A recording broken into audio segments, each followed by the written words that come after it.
Okay, so we are the Resolution Services Department, and we are our focus is on resolving disputes, so direct disputes, and also building conflict resolution skills. So we have two program areas, one for in each of those, the resolution of disputes and then building skills, and our services are in support of building safe and healthy communities. We have a tiny department, and we uh, if actually, Dylan, if you can advance, I'll just begin in the main pieces. So much as well, on the pie charts you will see that like many departments, the bulk of our expenditures is in personal services, and we have a tiny, really rather shoestring materials and services expenditure, only 10% of our budget. Our revenue comes chiefly from charges for services, that is, payments made either directly by individual clients themselves who receive our services, or from other funding sources that pay for the provision of those services, and a little bit in state revenue.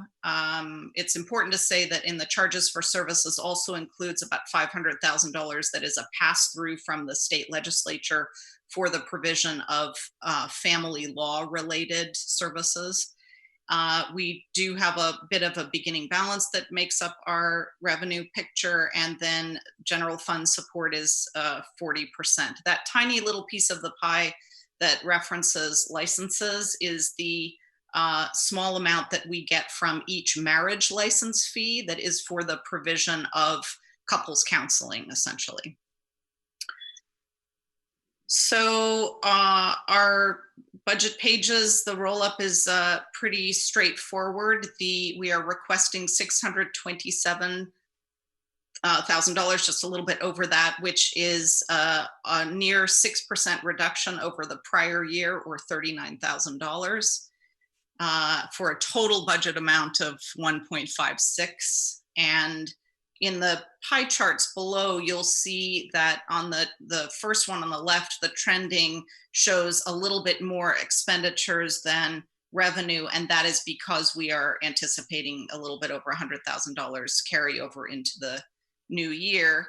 The trend line on personnel is reflective of the fact that going into this year, we had some vacant positions, and we only hired as a regular.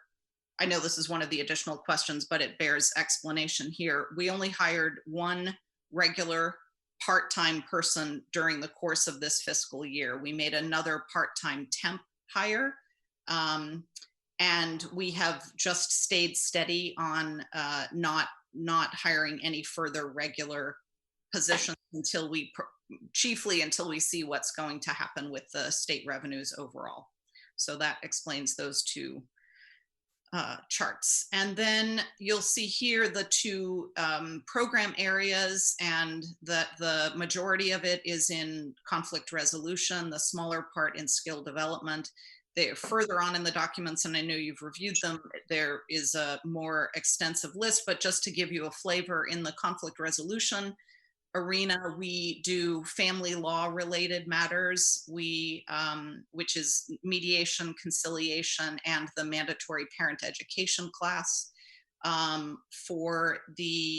We also have a small claims mediation program.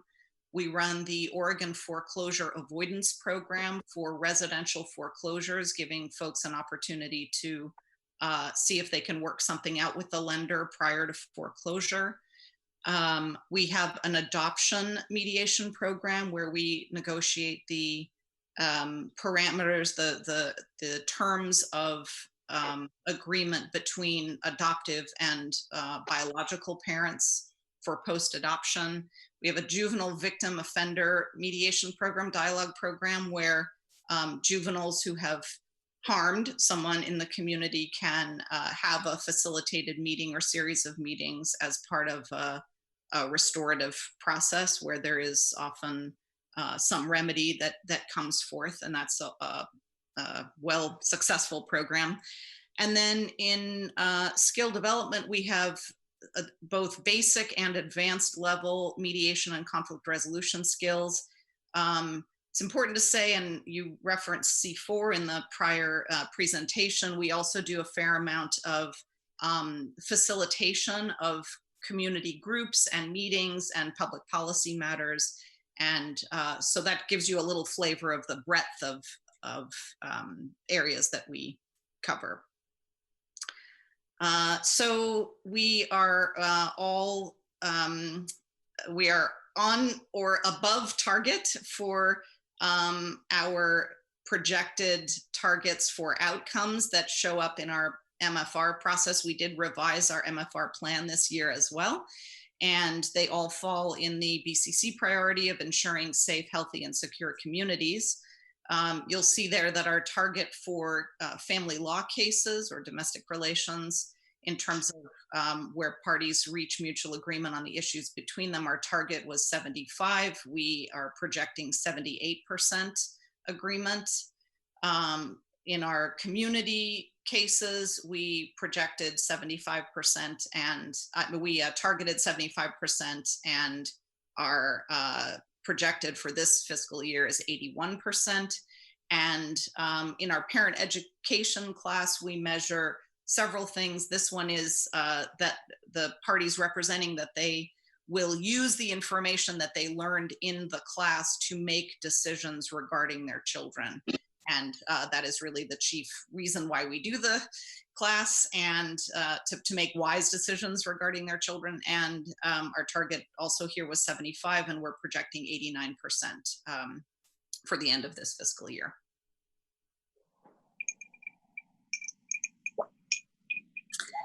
So major accomplishments. Like many others, we were thrust in COVID territory to begin offering our services via Zoom conferencing, and then had to also investigate the ability to conduct more business electronically, including obtaining electronic signatures when we would send documents to parties. And we had a steep learning curve, and we are flowing really well with that, and finding actually it's really a net positive for us in terms of both the our technological savvy and the tools that are available to us, but also clients' interest and willingness. So we've had almost no slowdown in the delivery of services, because we've been able to quickly adapt to providing services remotely and using new tools that are available to us. And there are also very useful benefits. So it's quite easy when we want to caucus, that is to have an individual meeting with a participant. We can use the breakout room function on Zoom. We find that the mute button is very helpful when parties are in a lot of dispute, to be able to slow the conflict down and ask people and call on people one at a time. We do sometimes use the raise hand function, as you were referencing earlier. So there have been lots of positives there. We proposed and have been operating a family law clinic for parties who are not represented by counsel, who reach agreement on all of the issues necessary to file pleadings at the court.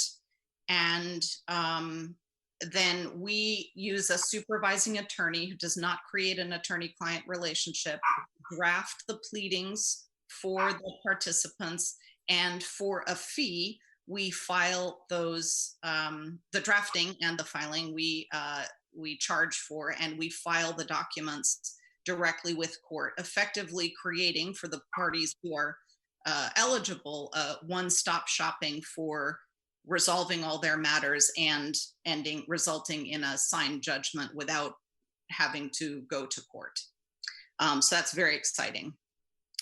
We also have been participating in a collaborative project with that's called Second Home Mediation, with Ecumenical Ministries and H3S Social Services. And this is a really innovative program which allows youth who are committed to completing high school and who are also unhoused to create agreements with parties who are willing to house them. And they're essentially parameters around how we live together successfully. And that's been, I will say, a very successful program and really rewarding for the mediators who are helping with that program as well. They come back with very powerful stories. So it's lovely. We, much like with our mediation, we launched running our parent education classes via Zoom, and it has been so successful, both in English and in Spanish, and making our other of the materials available online, that we imagine that even when we do go back to in-person classes, that we will make online classes a regular part of the rotation. So that's been great. And also we've been aware for a long time that our county is geographically large, and so some people have to travel quite a far distance to come participate in the parent ed class. So we're very glad that we will be able to offer that in an ongoing way. And then, similarly prompted by all of this, we really improved our website. There's still more to do, but we put lots more forms and information on the website, and we are very nearly complete with our e-pay options so that participants can just pay us directly online. Here's our reduction stuff. We do have a staff person who is retiring this year, so we included that in our budget for the new year, the difference in that and who we will not be replacing.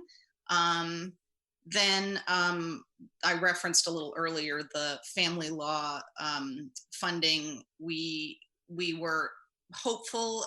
There was a policy option package to increase our funding by $100,000, which was not granted. So it was built into our budget, and then it was not granted at the 11th hour. So that was $100,000 that we did not get, and we don't anticipate getting this year, although there is a contemplated POP as well. I've seen the draft of it for this current year. And then the general fund reduction is the $39,000. That's almost a 6% reduction from the prior year. And there have been a little bit of reduction in the state revenues, around $10,000. That is really just so you know what those acronyms are. The OOCDR is the Oregon Office for Community Dispute Resolution, and that's an amount that the state legislature passes through the University of Oregon, and then we get an amount, and that was reduced by a few $1,000s. The MCRC is the Manufactured Dwelling Home Allotment, and the OFAP is the Oregon Foreclosure Avoidance Program, and that's actually a result of the fact that there have simply been fewer foreclosures, although we imagine that perhaps through this time we may be seeing an uptick down the line with more foreclosures again. So that's directly tied to the funds. I think I covered the more online service options and how well we've managed in the time of pandemic. And we're working very well with PGA to continue in there, as they referenced, the multiplicity of platforms to share information about our services. And that's been very, very useful. Dylan, you want to? Okay, now we're to questions. And Amy and I carefully reviewed the questions that you sent out already, and we think the ones that are relevant to us, one is about hires that we've made, and I referenced that we did hire one regular part-time person and one part-time temp. We envision right now, and until we know something more from the state, we will not request an exception for the hiring freeze, and we will not make any additional hires. We have a couple of vacant positions. Our overall FTE, you'll see, has gone down. So we're at 9.06 FTE for this current fiscal year in the projected budget. do we feel that it's stabilized? We will ensure that it is stabilized, and we'll make adjustments as needed based on whatever happens at the state. We have no vehicles, and those were the questions we thought were relevant to us. So now Amy and I are here to answer whatever questions you have. I don't see any hands up at this point. However, I have sort of I think it's a question. I'm not sure you talked about it, but it just occurred to me. With everybody sequestered in their homes because of COVID and whatever, and you provide resolution services for people that are trying to work things out when, they can't get along very well, couples that might be heading down divorce or whatever. Do you see that need increasing over the next 6-8 months, year, whatever? Yes. Yeah. And how are you prepared for that? Do you feel good about where you are for that? Yeah, thank you, Chair Parks. We know that some of the statistics around increases in calls to reported domestic violence and child abuse are often very much tied to people taking action in the family law context. Of course, the courts have been dramatically reduced in terms of the services and very much prioritized. Right. The things where they're mostly criminal matters, things where there are statutory timelines, and less so in family law, few emergency kinds of matters. And so indeed, we do anticipate that. And yes, part of the advantage to being able to operate this in this online format is, especially in situations where there are safety concerns, then we're not having to deal with parties being in our office at the same time. And we would make adjustments anyway, according to that. Sure. We have 2 waiting areas, and we will do a shuttle mediation, but being able to operate virtually is a great plus. And yeah, I think we're prepared to handle, we're committed to handling whatever comes through. Yeah, great. Yeah, thank you. It's a concern for a lot of people for the future, I think. Yeah. Agreed. Okay. And Brenda, we do have a hand up. You want to let her through? Commissioner Fisher? Yeah. Hey, thank you for the wonderful presentation. Really appreciate it. I want to make sure I didn't miss here. I was curious when you talked about a pass-through from the state, what you were referring to, and how much is that again? Yeah, so there are really 2 vehicles, and I think the one I referenced was the one that is for the Oregon Office of Community Dispute Resolution. And Amy probably knows quickly offhand what the total amount is there. Amy, do you know that? It's right around $50,000, and it was closer to 52, and now it's been reduced to about 49. Okay, but it's right in that range. Yeah. And was there another one that you mentioned? The second one is the what has historically been referred to as the conciliation fund. So that's an amount that is, and our amount is around $500,000, and that is from the state legislature passed through the judicial department for the provision of family law related matters. And I've just been looking at the numbers. That's what I thought you said, but I don't see that in the budget. Is that not included here? It is included. It's considered charges for services rather than a state revenue. Yeah. Right. I just wanted to know where the money was. Yes. Thank you so much, Lauren. And good really eyes, Commissioner Fisher. Yeah, really good presentation, covered a lot of information. And so I think that's probably why we don't have a lot of questions, is you did a great job in presenting information to us. So thank you for that. And thank you for answering the questions that were received ahead of time. That's pretty vital for this group. So thanks. Well, with that, we thank you and your staff for being here with us.